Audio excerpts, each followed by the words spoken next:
आई बाबांना काय झालंय? माझ्यावर का रागवतायत?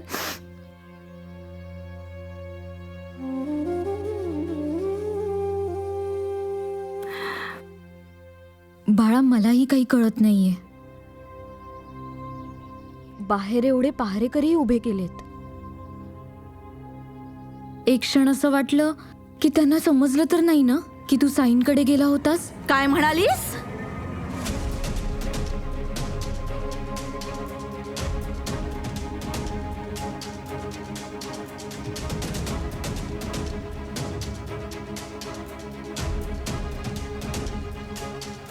चिऊताईंनी ऐकलं तर नाही ना?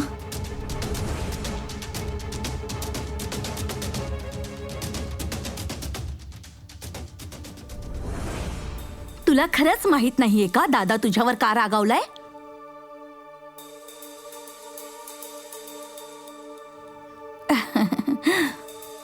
मी सांगते तुला केशव बाळा, दादाला अजिबात आवडत नाही तुझं रस्त्यावरच्या मुलांसोबत असं खेळणं. पण बाळा, या तुझी चूक अजिबात नाहीये. चूक तर हिची आहे.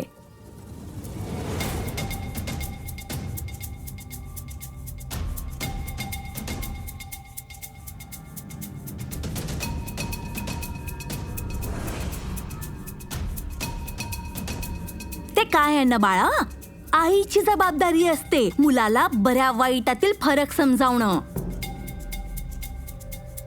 जर तुझ्या आईने तिची जबाबदारी योग्य प्रकारे पार पाडली असती तर आज तुला हा दिवस पाहावा लागला नसता माझ्या बाळा. आत्या, माझ्या आईबद्दल असं बोलू नका.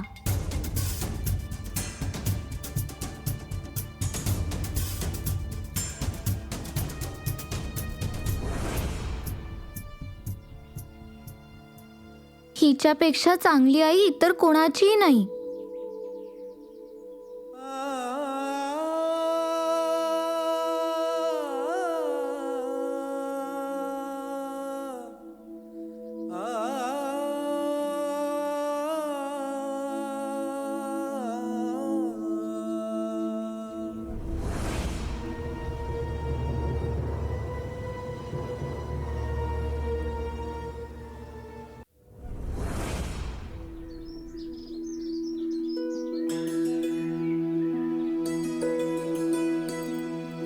अरे वा बायजाई, आज एवढी पक्वान्न.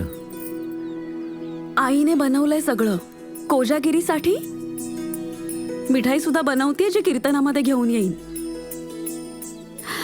माहितीये का साई, आईने सगळं माझ्या आवडीचं बनवलंय बरं. संयमाने एखाद्यावर विजय मिळवण्याचं सर्वोत्तम उदाहरण आहे आजी.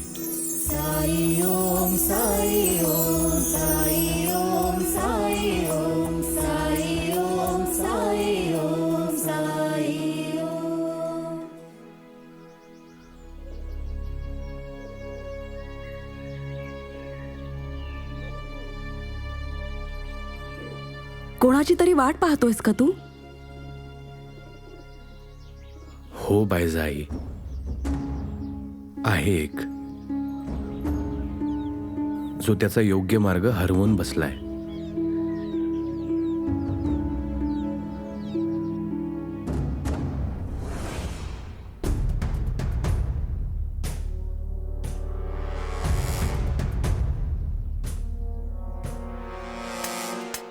खेळणी घ्या, खेळणी. खेळणी मला आलाय, खेळणी घ्या, खेळणी. कुठे चाललायस तू? खेळणी मला साहेब, खेळणी काला आलोय मी. विकायची तर दुसरीकडे विक. कुलकर्णी सरकारांचं घर आहे हे, इथं कोणी विकत घेणार नाहीये.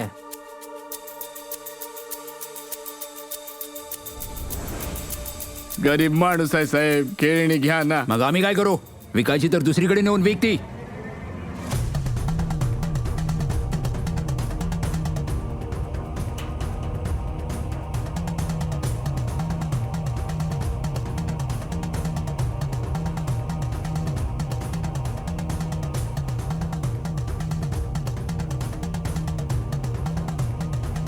अरे म्हटलं ना दुसरीकडे विक म्हणून. जा इथून.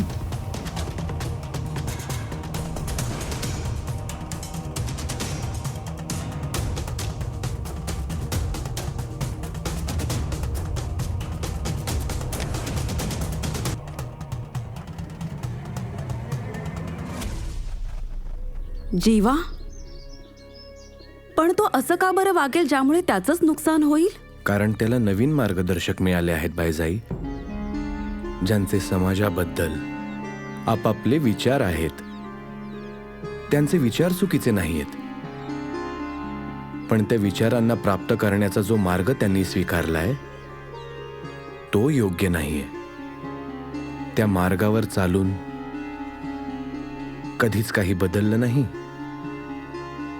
आणि बदलणारही नाही. तू काय बोलतोस ते माझ्या तरी लक्षात येत नाहीये.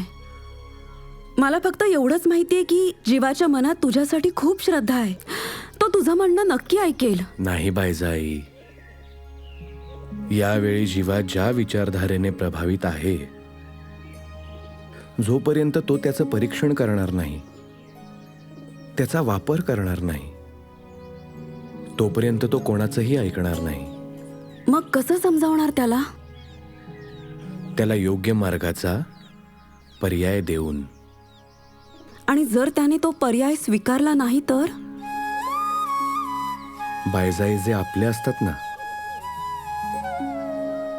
त्यांना आपण केवळ योग्य दिशा दाखवू शकतो. त्या दिशेला जाणं किंवा न जाण्याचा निर्णय त्यांचाच असला पाहिजे. आपल्याला फक्त संयम ठेवून वाट पाहिली पाहिजे, त्यांनी सत्यापर्यंत पोहोचण्याची.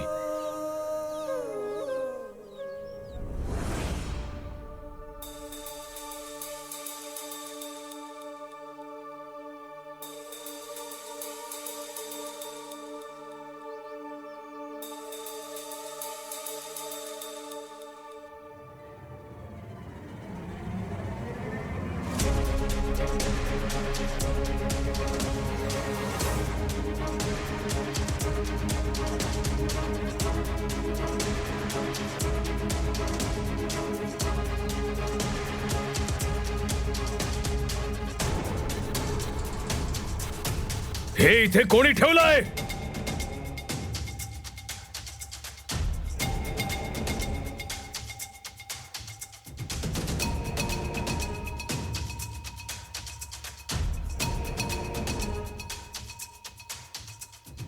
मी काय विचारतोय? हे इथे कोणी ठेवलंय?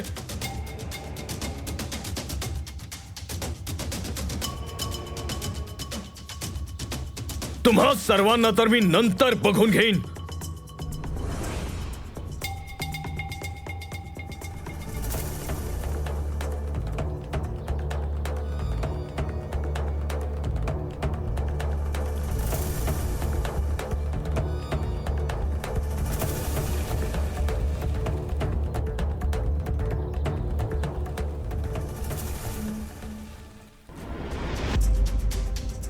कितीही माणसे ठेव, मला जे करायचे ते मी करणारच.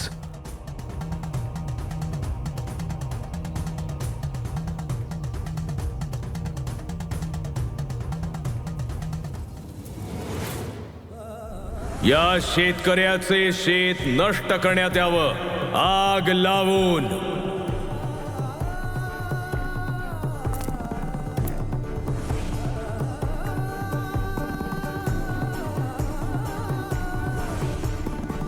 चल निघ.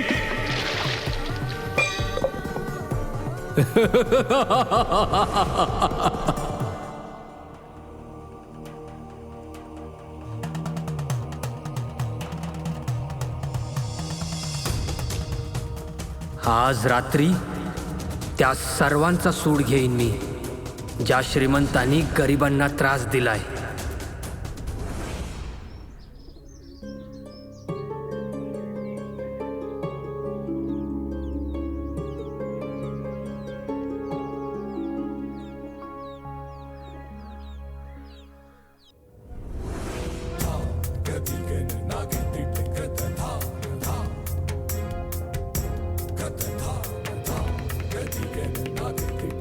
यासाठी तुम्हाला ठेवलंय का की कोणीही यावं आणि काही फेकून निघून जावं आणि तुम्ही झोपा काढत राहावं? सणासुदीला खूप गर्दी होती सरकार. कुठून उचलून आणलंय यांना? गाढवा आहात सगळेचे सगळे.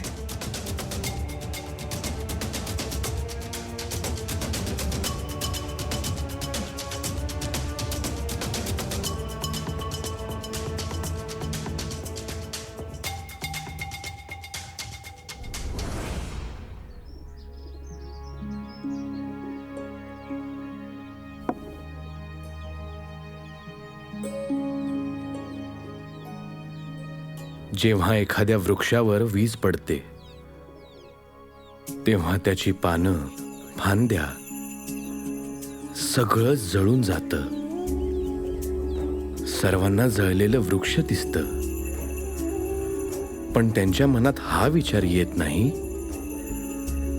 की त्या वृक्षाच्या जळलेल्या फांद्यांमध्ये काही घरटीही होती.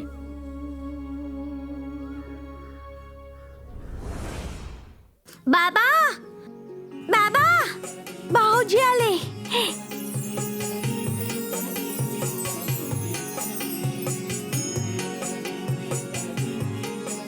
अरे वा ताई, तू तर फारच सुंदर दिसतेस.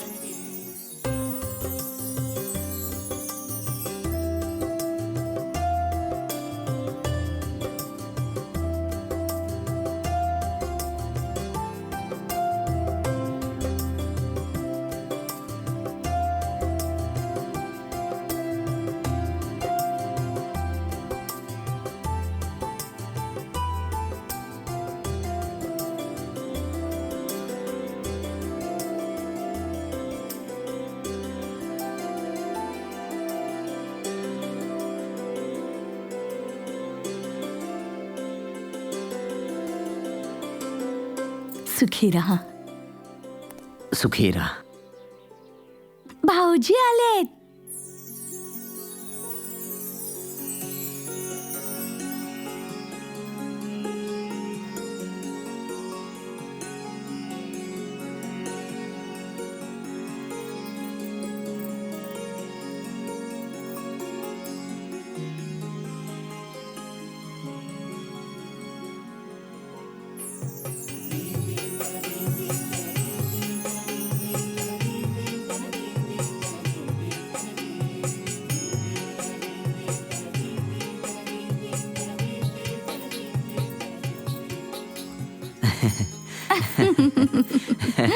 या जावाई बापू, या या.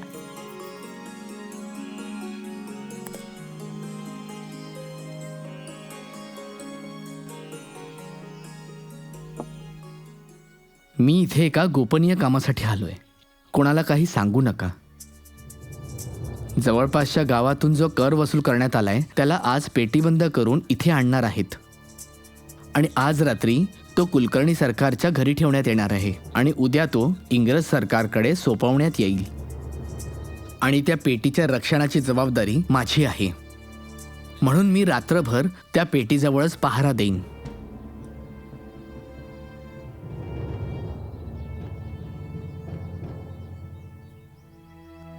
म्हणजे आज रात्री तुम्ही इथे थांबणार नाही? माझ्या वरिष्ठ अधिकाऱ्यांचा माझ्यावर खूप विश्वास आहे. आणि तुम्हाला तर कळलंच असेल की हल्लीच काही दिवसांपूर्वी मला बढती मिळाली आहे. आणि ती प्रतिष्ठा मला धुळीस मिळवायची नाहीये. म्हणून मी आत्ता भेटायला आलोय. कारण एकदा का ती पेटी कुलकर्णी सरकारच्या घरी पोहोचली की त्यानंतर मला एक क्षणही तिथून हलता येणार नाही. जावाई बापू, आम्हाला माहिती आहे की तुम्ही व्यस्त असता, पण आमची तुमच्याकडे केवळ एकच विनंती आहे. आज कोजागिरीच्या दिवशी आपण आमच्या सोबत येऊन साईंना एकदा अवश्य भेटावं.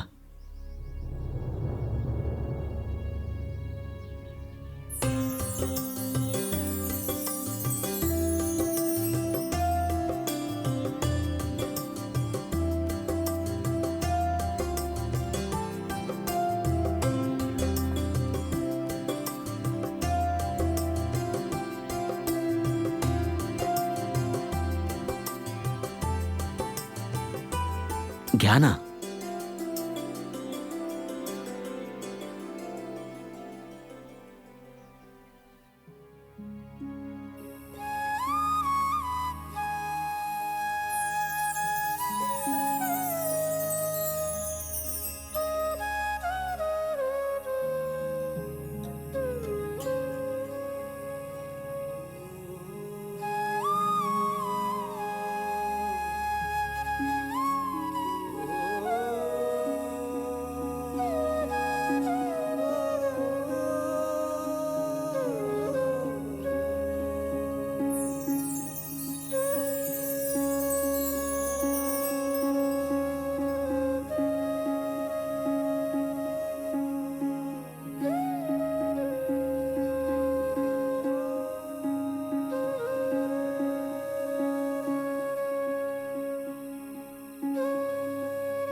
तुम्ही चंद्राला नमस्कार का केला साई?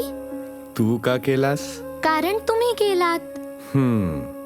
आज कोजागिरी पौर्णिमा आहे.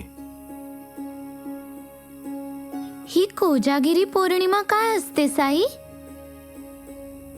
चल सांगतो.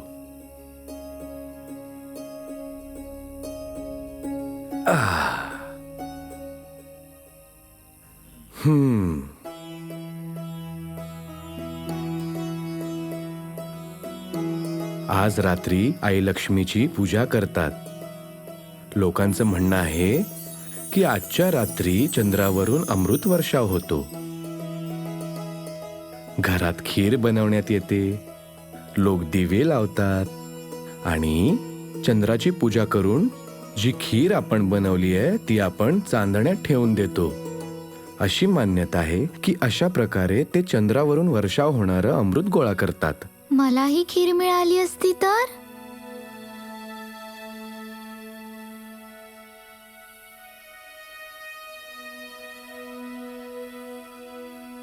तुला खीर हवीये? माहितीये का, आज रात्री लोक झोपत नाहीत. अशी मान्यता आहे की जे जागरण करतात आई लक्ष्मी त्यांच्या घरात नक्की येते. म्हणूनच लोक रात्रभर कीर्तन करतात आणि तिथे कीर्तनात तुला नक्की खीर मिळेल. खरंच?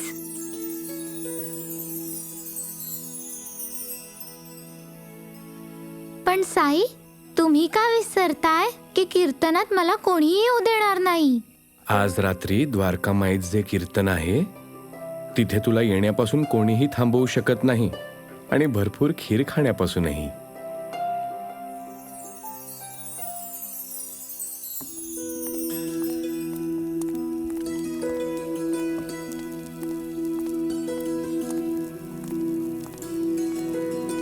नमस्कार साई. नमस्कार. कसा आहेस विष्णू? मी बरा आहे. आणि तुझे आई वडील? तेही बरे आहेत. आज रात्री कीर्तनासाठी थांबतोयस ना? उद्या महत्वाचं काम आहे, रात्री जागू शकत नाही.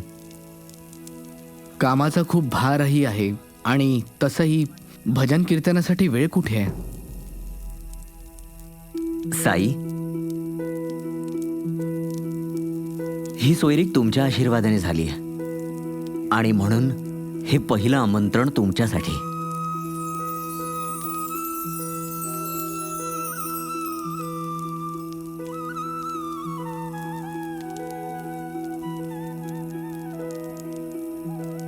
मला निघायला हवं, उशीर होतोय.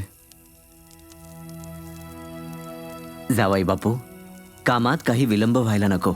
या तुम्ही. विष्णू, कर्तव्य निभावण्यासाठी कर्म करावंच लागतं आणि जेव्हा कर्म कोणत्याही इच्छेशिवाय केलं जातं तर तेच कर्म पूजा बनतं. बरं साई, नमस्कार. अल्लाह मालिक. साई, मी तुम्हाला थोडी मदत करते. हो हो, तशीही कीर्तनाची वेळ जवळ आली आहे. लोक येतच असतील.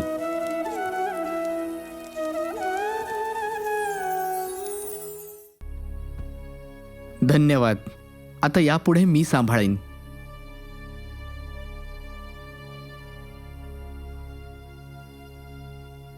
काळजी करू नकोस विष्णू. आज रात्री आम्ही इथेच झोपू. काही होणार नाही याला.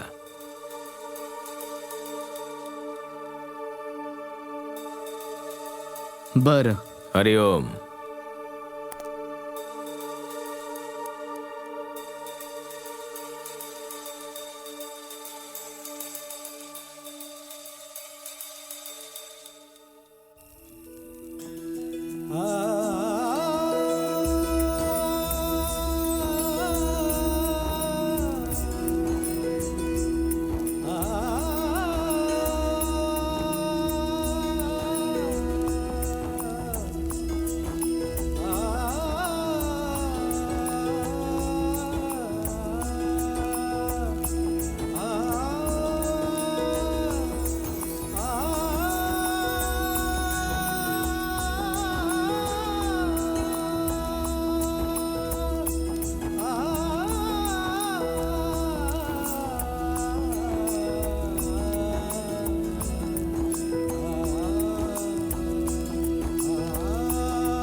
कितीही माणसं ठेव, मला जे करायचंय ते मी करणारच.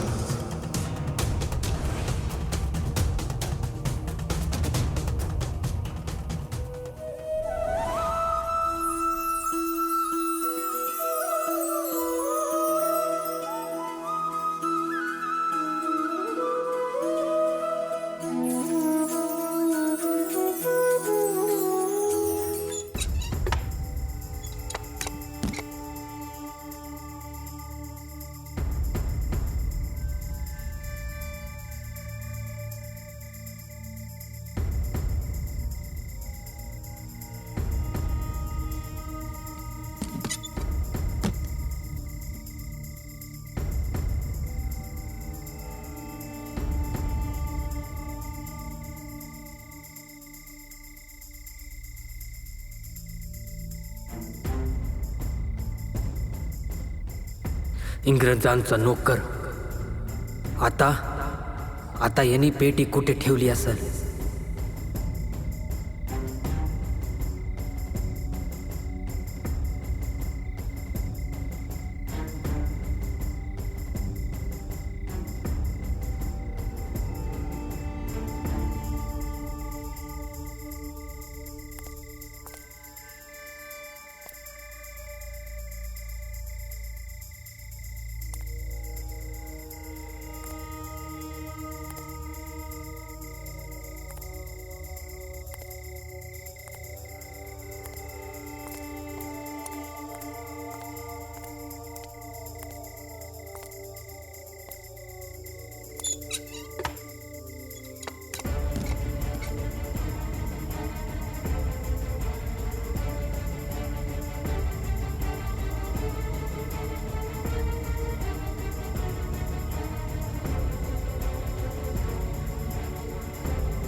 कितीही माणसं ठेव, मला जे करायचंय ते मी करणारच. हरी ओम. जीवा, मला आधीसारखा जीवा समजू नकोस कुलकर्णी. मी तुझा काळ बनून आलोय. म्हणजे तू होतास तर आम्हाला धमक्या पाठवणारा? हो, आणि तू मला पकडून माझं काम सोप्पं केलंयस.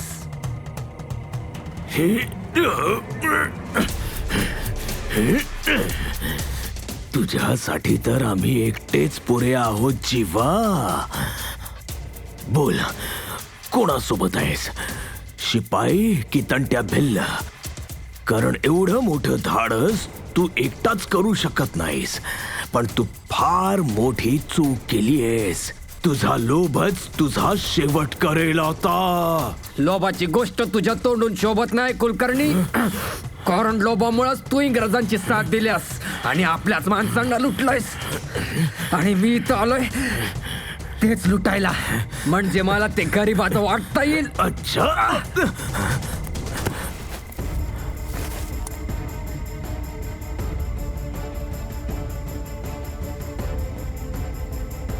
चोर चोर चोर चोर थांबे. चोर चोर चोर चोर विष्णू. चोर चोर चोर चोर चोर काय झालं सरकार? अरे जा कुंभकर्णांनो, पकडा त्याला. अरे चोर जीवा, जा पकडा त्याला.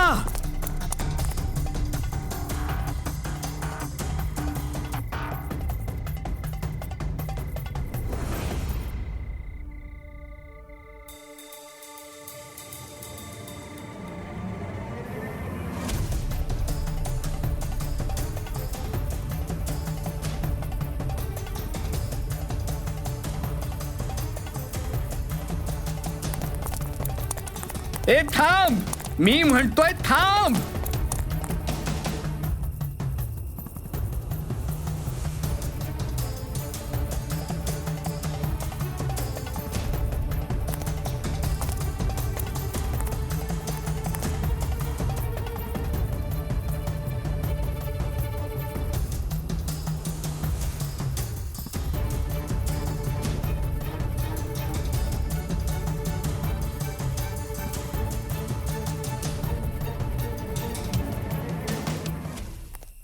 हरे कृष्ण हरे राम, हरे कृष्ण हरे राम, हरे कृष्ण हरे राम, हरे कृष्ण हरे राम, हरे कृष्ण हरे राम, हरे कृष्ण हरे राम, हरे कृष्ण हरे राम, हरे कृष्ण हरे राम. थांबवा हे सगळं. मी म्हणतोय थांबवा हे सगळं.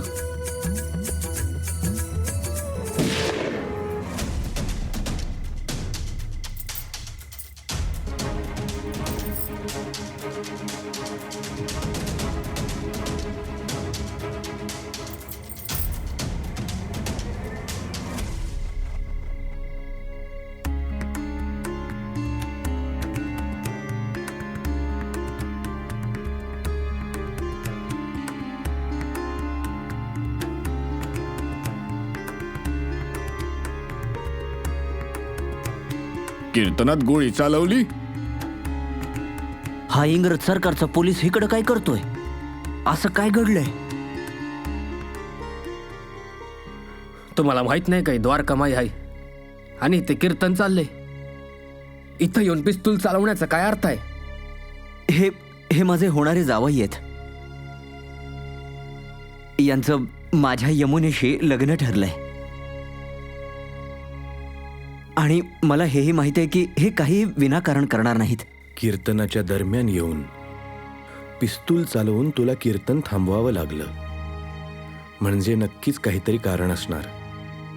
सांग विष्णू, काय कारण आहे ते? तुम्हीच म्हणाला होता ना की कर्तव्यपूर्तीसाठी कर्म हीच पूजा आहे. मी तेच करतोय. मी इथे एका चोराला शोधत आलोय. आम्ही तर कोणत्याही चोराला पाहिलं नाही. इथे तर सगळे आपली माणसं आहेत. चोर आपल्यातही असू शकतो.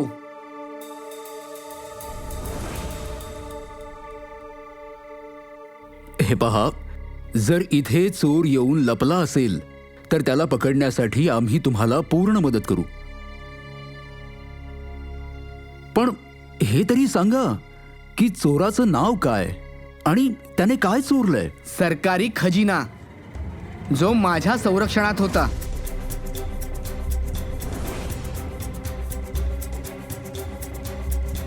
आणि तो चोरणाऱ्याचं नाव आहे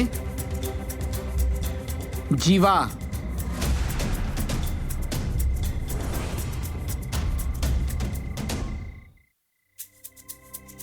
जीवा?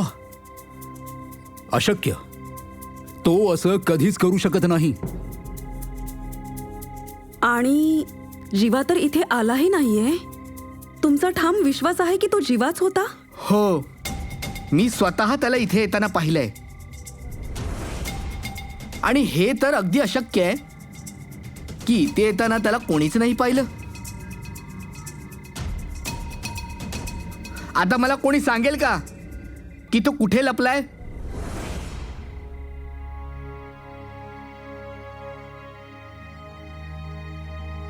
द्वारकामाईत काहीच लपत नाही विष्णू. जर तुला पूर्ण विश्वास असेल की तो इथेच कुठेतरी आहे, तर तू शोधू शकतोस.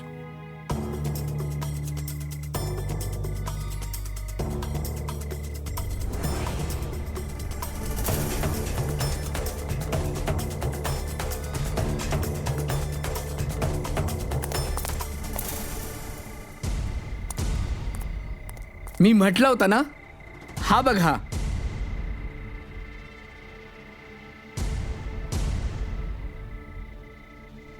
हा जीवा नाहीये.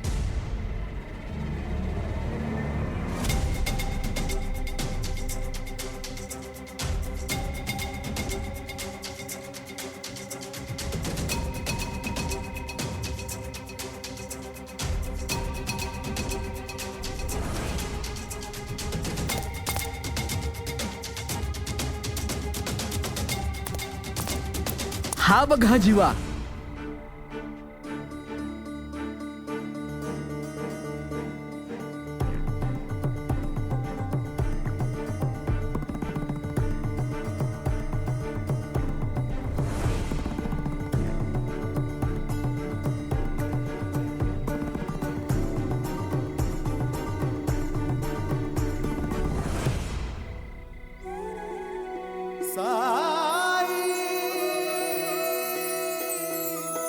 ओम साई ओम साई ओम साई ओम साई ओम साई ओम साई ओम साई ओम साई ओम साई ओम साई ओम साई ओम साई ओम. ही काय मस्करी सुरू आहे? विष्णू, तू प्रत्येकात जीवाला शोधतोयस, त्यामुळे तुला प्रत्येकात जीवाच दिसतोय. तू जीवामध्ये चोर शोधतोयस म्हणून तुला चोरच दिसतोय. सत्य कधीच अपूर्ण नसतं, आणि सत्य अपूर्ण असेल तर ते सत्य नसतं. सत्य हे संपूर्ण असतं, आणि संपूर्ण सत्य समजण्यासाठी तुला तुझा पूर्वग्रह त्यागावा लागेल. मी इथे तुमचं प्रवचन ऐकायला आलो नाहीये. मी माझं काम, माझी जबाबदारी आणि माझे अधिकार चांगलेच जाणतो. मी या मायावी गोष्टींमध्ये मला अडकवून माझ्या कर्तव्यापुढे अडसर आणताय तुम्ही. अडसर मी नाही आणत विष्णू, अडसर बनतोय तुझा अहंकार, तुझा पूर्वग्रह, आणि हाच तुला सत्यापर्यंत पोहोचू देत नाहीये. ज्या क्षणी तू तुझा अहंकार, तुझ्या पूर्वग्रहाचा त्याग करशील, तुझी कर्तव्य दक्षतेची शपथ पूर्ण करशील,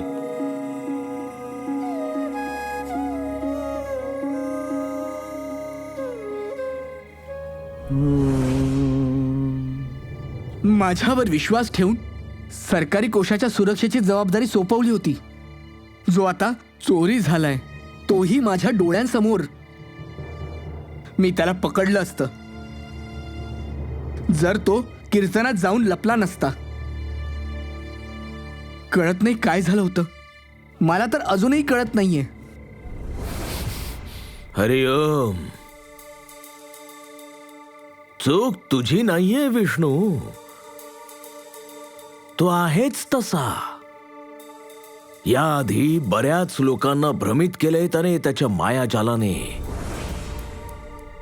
इथे तो मोठा फकीर बनून फिरत असतो. आम्ही ऐकलंय की इथे येण्याआधी तो झाशीला असायचा, सैनिक होता म्हणे, इंग्रजांचा विरोधक. हरिओम. तो जीवा जेव्हा पळत होता त्याच्या हातात काहीच नव्हतं. जर पेटी असती तर मला दिसली असती. याचा अर्थ असा की ती पेटी इथेच आहे. नाही नाही नाही नाही नाही, आम्ही सगळीकडे पाहिलंय, काही नाहीये ते. आम्हाला वाटतं त्याच्यासोबत अजून कोणीतरी होते, त्याचा साथीदार. म्हणजे जीवाने तुझं लक्ष त्याच्याकडे वेधलं आणि तो साथीदार पेटी घेऊन पळालाय.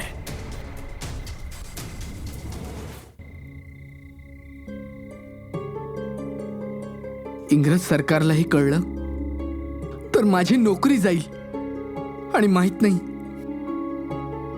नाही मला काय शिक्षा देतील. जीवाला आसरा देऊन साईने स्वतःच्या पायावर कुऱ्हाड मारून घेतलीये. आता साईचा शेवट निश्चितच होणार, पण आम्हाला यात विष्णूची मदत नक्कीच लागेल. याला आपल्या बाजूने ठेवावे लागेल आम्हाला. हरिओम. विष्णू, तू काळजी करू नकोस. या संकटात मी तुला एकटं सोडणार नाही. इंग्रज अधिकाऱ्यांशी चांगली ओळख आहे आमची. आम्ही येऊ तुझ्यासोबत. काळजी करू नकोस. हरिओम.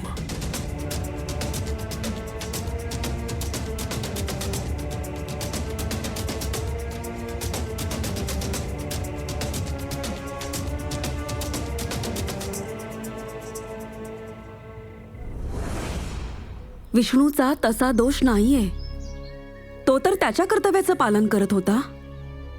पण मला काळजी तर म्हाळसापतींची वाटतेय. काल जेव्हा विष्णूने पिस्तूल चालवलं आणि तुझ्याशी नीट बोलला नाही, तेव्हा म्हाळसापतींना त्यांची खूप लाज वाटत होती.